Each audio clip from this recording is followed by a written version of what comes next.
Arsenal have changed their transfer strategy. In yesterday's video, we spoke about Xavi Simons, and then the day before, we spoke about how they don't need a striker. Since these two videos have come out, countless links linking Arsenal to wide players. Xavi Simons, Pedro Neto is the latest name to be linked. According to a few sources, a few Wolves ITKs, Arsenal are heavily interested in Pedro Neto.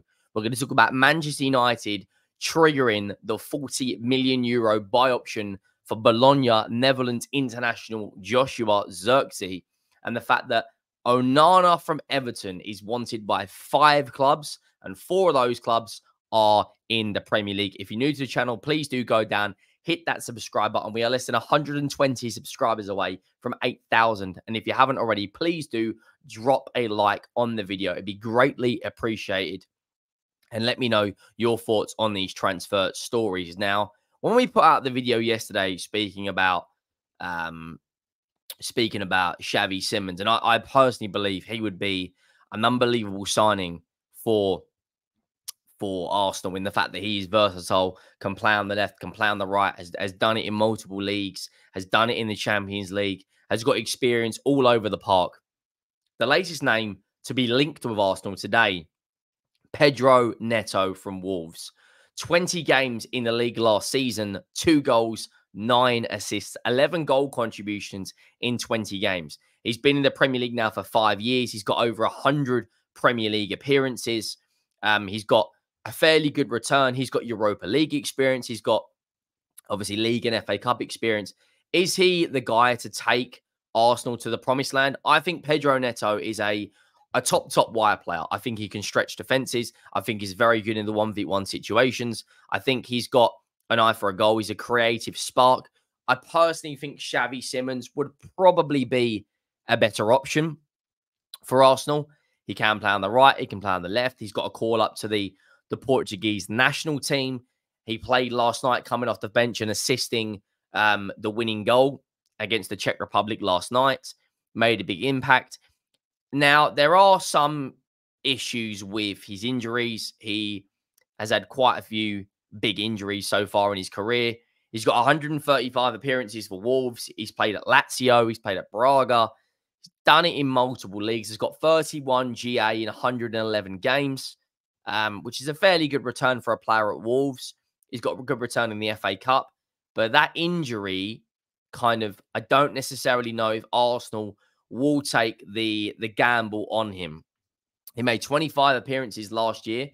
24, 4 in the FA Cup and 20 in the Premier League. And he got 14 goal contributions, which is a fairly good return. Now,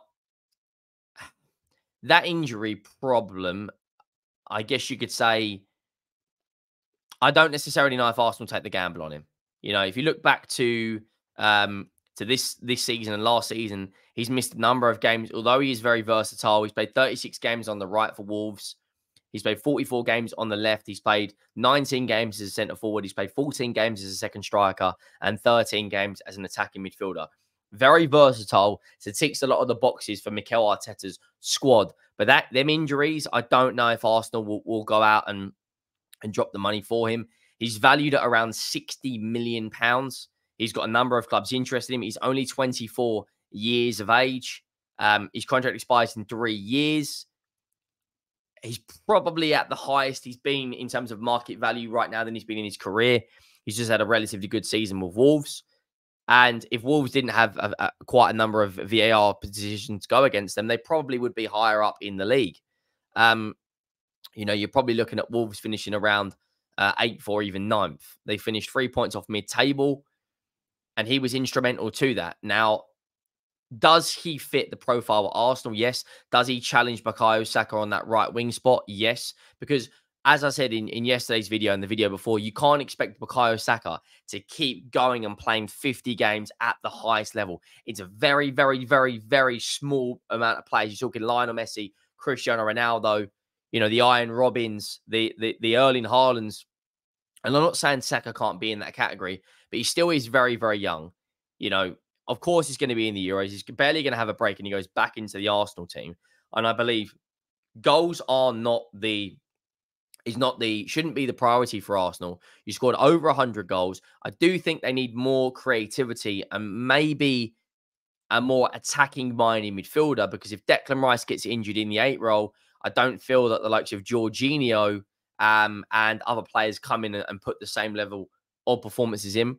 Onana from Everton, he went absolutely um, viral yesterday from his flipping up the languages, which I thought was incredible. But he's also being linked to Arsenal in that number 6 role. He's wanted by 5 Premier clubs, and Tottenham are on that list. We'll get into Tottenham in a few minutes, but is he a player that could come in and give, real competition to that number 6 role?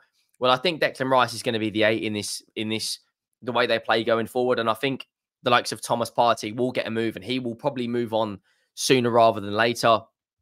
And then I think it's all about bringing someone in. You can't expect Jorginho to play 50 games next season at the age of 32. You need real competition. He probably, for me, could be a good addition to Arsenal. But that £50 million price tag is a little bit steep for me. But then again, that's the going rate you've got to pay for a top midfielder now. So are they changing their transfer strategy? I don't believe Arsenal are in the hunt as it stands.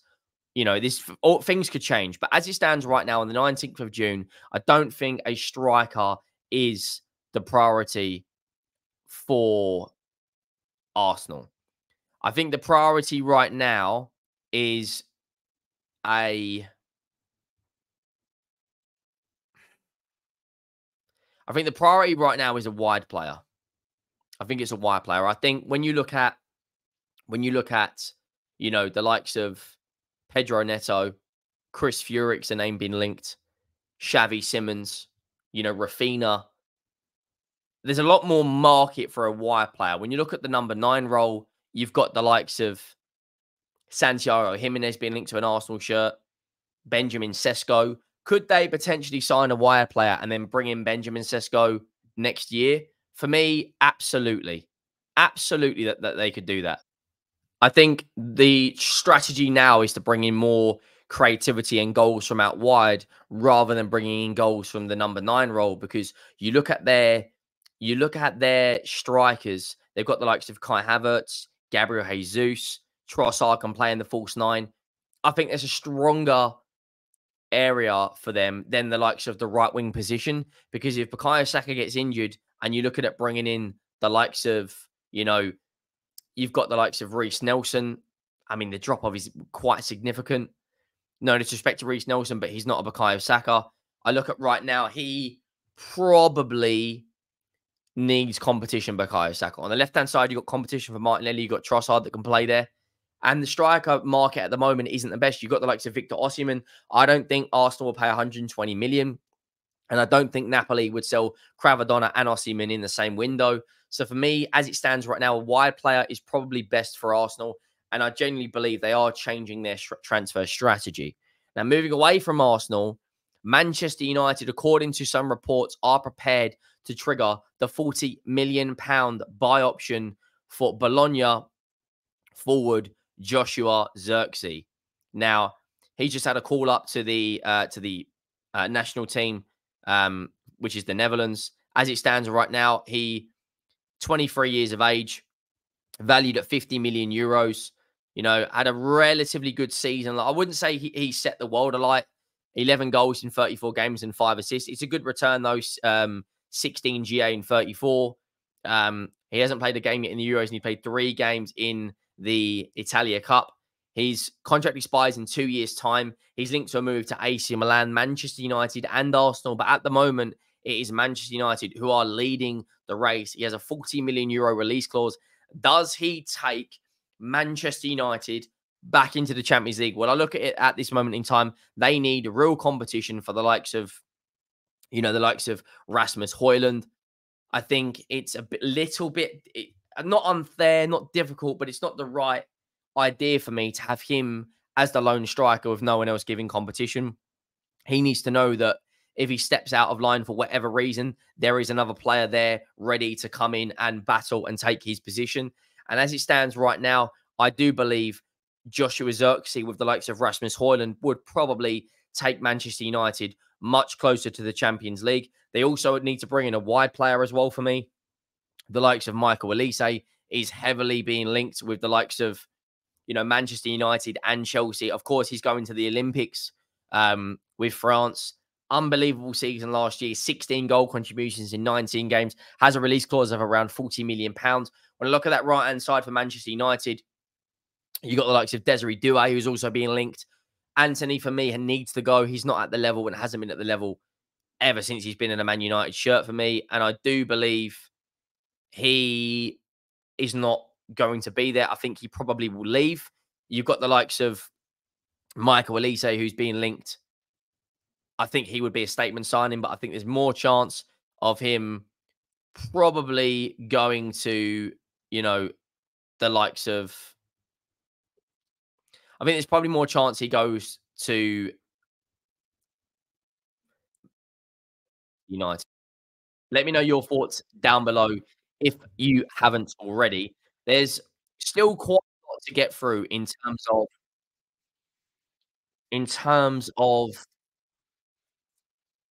Arsenal and Man United both looking for kind of unicorns in their transfer strategy, players that can play multiple positions. And there are quite a few of them out there, but I don't I feel like Man United right now want to look at Arsenal as kind of the goal. We can get back up there with the right level recruitment.